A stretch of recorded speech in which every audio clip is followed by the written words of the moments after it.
Hi friends, ఈ రోజు మనం సినిమా వాళ్ళ గురించి మాట్లాడుకుందాం.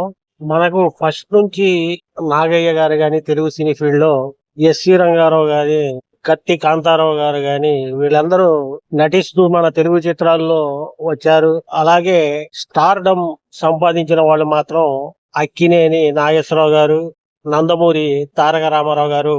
వీళ్ళిద్దరూ మన తెలుగు సినిమా రంగంలో మంచి స్టార్డమ్ సంపాదించి వీళ్ళు చాలా రోజులు సినీ పరిశ్రమని హీరోలుగా వీళ్ళే పరిపాలిస్తాం జరిగింది.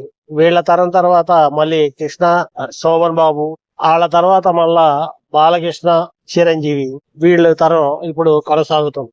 అలాగే తమిళంలో వచ్చి ఎంజి రామచందర్, శివాజీ గణేష్, దాని తర్వాత రజనీకాంత్, కమల్ హాసన్, వీళ్ళిద్దరూ ఇంకా సినీ ఫీల్డ్ లో కొనసాగుతూనే ఉన్నారు. అలాగని వీళ్ళు కలిసి నటించిన చిత్రాలు మనకి తమిళ్లో చాలా ఉన్నాయి. ఆ చిత్రాలు ఫస్ట్ లో కె బాలచంద్ర దర్శకత్వంలో తీసినా గాని, మరి వేరే వాళ్ళ దర్శకత్వంలో వచ్చినా గాని ఆ చిత్రాలు బాగా వీళ్ళిద్దరు కలిసి నటించి హిట్ అవుతూ జరిగింది. ఆ కోవలోనే వీళ్ళిద్దరు కలిసి నటించిన చిత్రాలు చాలా ఉన్నాయి. మనకు తెలుగులో వచ్చిన 16 వయసు గాని, తర్వాత ఇంకా చాలా సినిమాలు వీళ్ళు నటిస్తాం జరిగింది తమిళ్లో. అలాగే మొన్న జరిగిన సైమా అవార్డుల ప్రధానోత్సవంలో కమల్ హాసన్ ఒక మాట అనటం జరిగింది. ఏమనంటే, రజనీకాంత్ మరి కమల్ హాసన్ ఇద్దరు కలిసి సినిమా చేయబోతున్నారని వీళ్ళు కమల్ హాసన్ చెప్పడం జరిగింది. మరి ఆ సినిమా ఎప్పుడు వస్తుందా అని అభిమానులు ఎదురు చూస్తున్నారు. కమల్, రజని మల్టీ స్టారర్ 46 ఏళ్ల తర్వాత బాక్స్ ఆఫీస్ వీళ్ళిద్దరు కొల్లగొట్టేందుకు రెడీ అవుతున్నారు. మనకి త్వరలోనే వీళ్ళిద్దరు కాంబినేషన్ తెరపైకి రానుందని, ఈ సూపర్ కాంబో ప్రేక్షకులకి ఫుల్ మిస్ ఇస్తుందని సినీ ప్రేక్షకులకి మనకి తెలుస్తుంది. 46 ఏళ్ల తర్వాత ఇండస్ట్రీలో అగ్రతారలైనటువంటి కమల్ హాసన్, రజనీకాంత్ ఒకే స్క్రీన్ మీద కనిపిస్తున్నారంటే వీళ్ళ అభిమానులు భారతదేశంలో అన్ని చోట్ల ఉన్నారు. వీళ్ళ ఆనందానికి హద్దు లేదని అనిపిస్తుంది మనకి. వీళ్ళిద్దరు కాంబినేషన్ చూడాలని ఈ తరంలో వాళ్ళు కూడా చాలా ఆశగా ఎదురు చూస్తున్నారు. సైమా అవార్డుల వేదికగా కమల్ హాసన్ స్వయంగా ఈ బిగ్ అప్డేట్ ఇచ్చి అభిమానుల్ని ఉత్సాహపరిచారు. ఒక విలేకరి అడిగిన ప్రశ్నకి, రజనీ కమల్ కాంబినేషన్ లో సినిమా చూడవచ్చా అన్న ప్రశ్నకు కమల్ హాసన్ ఈ ఆసక్తికరమైన సమాధానం ఇస్తూ జరిగింది. ప్రేక్షకులు ఈ కాంబోని, ఈ హీరోల యొక్క నటన చూడాలని చాలా ఆసక్తిగా ఎదురు చూస్తున్నారు. ఈ విషయమే విలేకరులు కమల్ హాసన్ ని అడగడం జరిగింది. అడిగిన దానికి ఈయన సమాధానం ఇస్తూ, త్వరలోనే రజనీకాంత్ నా కాంబినేషన్ లో సినిమా రాబోతుంది, మీరు చూస్తారని చెప్పడం జరిగింది. అలానే మేమిద్దరం చాలా కాలంగా కలిసి పని చేయాలని అనుకుంటూనే ఉన్నాం, కానీ ఇప్పటి వరకు కుదరలేదు. త్వరలోనే కలిసి రానున్నాం, అది మిమ్మల్ని సర్ప్రైజ్ చేస్తుంది అని కమల్ హాసన్ వెల్లడించడం జరిగింది. ఇదే కాకుండా వీళ్ళిద్దరూ ఒకరి సినిమాలు ఒకరు నిర్మించుకోవాలని కూడా అనుకున్నారంట.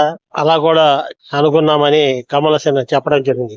ఇకపోతే వీళ్ళ సినిమాకి దర్శకత్వం ఎవరు వహిస్తారని ప్రేక్షకుల్లోనూ మరి సినీ పరిశ్రమలోనూ ఒక ఎవరు నిర్మిస్తారన్న ఆలోచన కలుగుతుంది. దానికి కూడా కమల్ హాసన్ అది ఎవరనేది చెప్పకపోయినా ప్రేక్షకుల నుంచి వినిపిస్తుంది ఏంటంటే, లోకేష్ కనగరాజ్ దర్శకత్వం వహిస్తారని టాక్ గట్టిగానే వినిపిస్తుంది. మరి ఈ చిత్రం స్టోరీ ఎలా ఉంటుందని కూడా ప్రేక్షకులు ఒక అంచనా వచ్చేశారు. ఇది గ్యాంగ్స్టర్ డ్రామాగా ఈ సినిమా రూపొందుతుందని, రజనీ, కమల్ హాసన్ ఇద్దరు గ్యాంగ్స్టర్లుగా ఈ మూవీలో అలరిస్తారని కోలీవుడ్ లో వార్తలు చక్కర్లు కొడుతున్నాయి. 1970 దశకంలో వీరిద్దరు కలిసి 20గా పైగా చిత్రాల్లో నటించడం జరిగింది. ఆ తర్వాత వీళ్ళిద్దరు కలిసి నటించే అవకాశం రాలేదు. మళ్ళీ ఈ లెజెండరీ కాంబినేషన్ తెరపై సందడి చేయందని మనకి వినిపిస్తుంది. పోతే వీళ్ళిద్దరు కలిసి నటించిన చిత్రాలు నినాతలే ఇన్నికుం 1979లో వచ్చింది, అవల్ అప్పదితాన్ 1978లో వచ్చింది, 16 వయసులో 1977లో వచ్చింది, తరమణి నీనైపు నేరం, అల్లావుద్దీన్ మార్గల్ ఈ చిత్రం. ఇలాగే 20 చిత్రాలు వీరి కాంబినేషన్ లో మంచి స్పెషల్ చిత్రాలు లో వీడు నటిస్తడం జరిగింది. వీరు నటించిన చిత్రాలు మంచి విజయం సాధించినాయి. ఎక్కువగా రొమాంటిక్ హీరోగా కమల్ హాసన్ నటిస్తే, mass villain, stylish hero Rajinikanth కనిపించేవారు. ఒకరి యాక్టింగ్ స్కిల్స్ మరొకరి స్కిల్స్ కలిసి సినిమాలో అప్పట్లో హిట్ చేశాయి. వీరిద్దరు స్క్రీన్ ప్రెజెన్స్ అప్పట్లోనే సూపర్ హిట్ కాంబోలో నిలిచింది. ఇప్పుడు మళ్ళీ వీరిద్దరు కలిసి నటిస్తున్నారని వార్త అభిమానుల్లో సోషల్ మీడియా ద్వారా అందింది. ఈ వార్త విని వీళ్ళిద్దరు అభిమానులు సెలబ్రేట్ చేసుకుంటున్నారు. 16 ఏళ్ల వయసు సినిమా మనకి మోహన్ బాబు మరి చంద్రమోహన్ నటించారు. చంద్రమోహన్ పాత్రని కమల్ హాసన్ తమిళ్లోను, మోహన్ బాబు పాత్రని రజనీకాంత్ తమిళ్లో నటించడం జరిగింది. ఇక రాబోయే వీళ్ళిద్దరి చిత్రం ఘన విజయం సాధించాలని మనం అనుకుంటూ కమల్ హాసన్ మరి రజనీకాంత్ యొక్క సమాచారాన్ని, ఈ మూవీ యొక్క సమాచారాన్ని మీకు ఇచ్చినందుకు నేను సంతోషిస్తూ ఇంతటితో ముగిస్తున్నాను. ఈ వీడియో మీకు నచ్చినట్టయితే లైక్ చేయండి, మా ఛానల్ ని సబ్స్క్రైబ్ చేసుకోండి, బెల్ బటన్ నొక్కండి. Thank you. జై హింద్.